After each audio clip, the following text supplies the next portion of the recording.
Then while you were off getting the spiritual stones, then you'll meet up with her again, and you'll keep them from Ganondorf. So, better for you guys to have them than for him, I guess. So, in order to help you along your way, she's going to give you an autograph, in a sense, and this will let you get past the guard at the base of Death Mountain, which we will do here in a moment.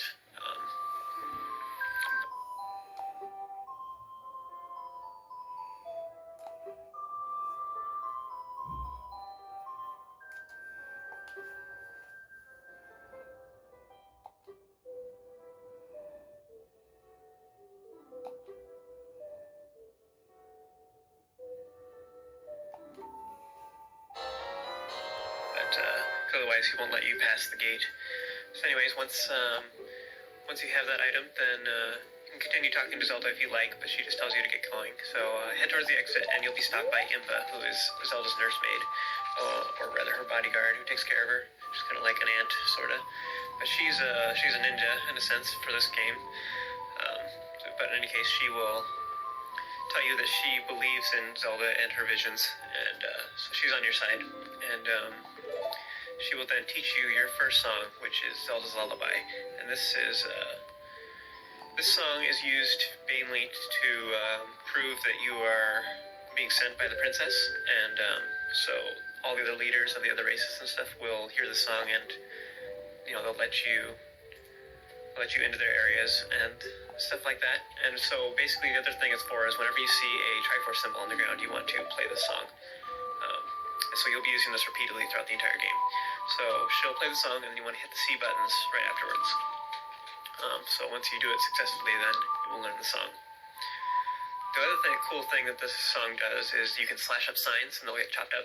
And then if you play the song, then the signs will mystically come back together. So that's kind of cool. So this melody is kind of catchy, but you'll be playing this song so many times throughout this game, it'll get very annoying very quickly. So congratulations, you just got your first Ocarina song. After this, Impa will take you outside to go bring you along to the next area. So thank you for joining me. This is the end of Chapter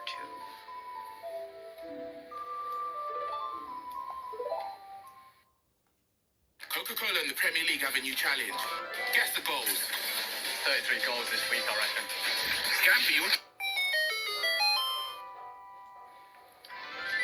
Hey guys, this is Caleb Simpson here from ZeldaDungeon.net. You're watching the video walkthrough for The Legend of Zelda: Ocarina of Time. This is the third chapter in the walkthrough, the Mighty Collection, which covers all the way from Zelda's Lullaby up until we head up Death Mountain. So it runs roughly 38 minutes. It's broken up into 5 sections, which are each ranging from 4 to 10 minutes. So this is the first section, which covers the graveyard. So there's a bunch of goodies we can get there. So as soon as you start out, you will appear right outside Hyrule Castle, and Impa will be telling you you need to head to Kakariko to head up Death Mountain. So while we are going to do that, we're going to start that out in the next chapter. So because this whole chapter just does a bunch of collection for the most part, there's only 2 things we really need. There's Saria's song and getting the Hylian shield. The Hylian shield they do in this section. So you can do that real quick, and then you could just skip this whole chapter entirely if you don't want to collect everything. This is just a convenient time to get a bunch of stuff, so that's why I'm doing this. So anyways, we're going to continue and head towards Kakariko. Just follow and go across this bridge, and then head up these steps over here. If you were going to try to go over here earlier, then the owl would have gotten in the way and said, "No, you need to go see the princess." So anyways, head up these steps, and you'll automatically appear in Kakariko. And this is the primary town of the game, pretty much. Just this lazy windmill town. A bunch of people running around all the time. And so we'll be coming here repeatedly for various reasons. This is also where the Scatula house is, and we will deal with this later. And note that guard right here on the left at the entrance of Kakariko. He tells you what time of day it is, and all the gossip stones do that too, and I'll talk more about that later. But in any case, that guard is useful because if you ever do need to go to the graveyard to talk with Dampy, which is basically only for a side quest to get a heart piece, he's only there at specific times of night, and so we're gonna need to exit Kakariko, hang around in Hyrule Field, and come back in again and see what time it is by talking to that guard. Once it gets to the right time of day, you can head back to the graveyard and go talk to Dampy. In any case, just head to the village and go to the graveyard right now. And as soon as you enter, there'll be another scene where it shows you an overview of the area. During the day, there's this little kid in there who's pretending to be Dampy. During the night, Dampy is there himself, only on certain times. And one other thing I want to point out is that at night, there are Poes here, which are ghosts, and you can get close to them, you can defeat them with your sword.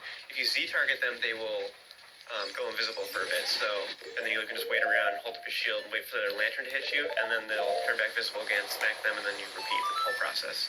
It's a little bit easier to defeat them if you just don't Z-target them and just run up and slash them instead. And so that's the best way to defeat those guys.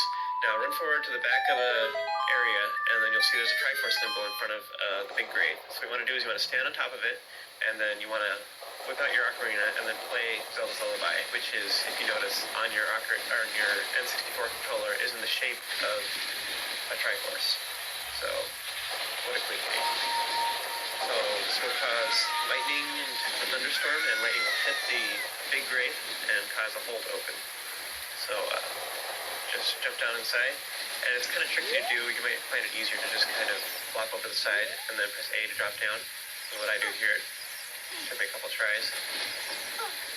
So anyways, now we're inside the royal family's tomb, and there's a new enemy here called Peace, and what you do is, if they get you too close, they'll start coming towards you and start trying to ram into you. So if you just get them from far off, you can shoot them with your slingshot. So kill all four of them to open the door. And, what's the deal with this room anyways? There's all these bones everywhere. You'd think that the royal family would have,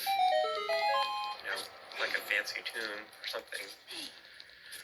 Anyways, so this will open the door, climb up there, and go through it, and this will take you to another room. You want to avoid the pools of poison or whatever they are, and then run past all the enemies in here. There's a new enemy in here called a Redead, and these undead enemies, if you get too close to them, they'll jump on top of you and try and suck the life out of you. So you want to stay behind them if you can. The other thing about them is that if they do see you, they will scream at you, and you'll be stunned momentarily. So you want to try and avoid that. So run to the back of this room, and then in this new little area, you want to go talk to the tombstone thing back here, and it will tell you a poem that was written by the Composer Brothers, who are actually up top in either one of the graves. You can talk to the grave, and it will they'll pop up, the Composer Brothers themselves, and they'll be ghosts. And so you can defeat them, and then they'll tell you interesting stuff. In any case, Navi will read you the poem, and then she'll tell you there's an inscription on the side. So just repeat the song back to it, and you'll learn the Stone Song. And this is a useful song that takes it from night to day and vice versa. And so it just speeds ahead to that time of day or night, to the dawn or dusk. And this is really useful, and we'll be using this a lot.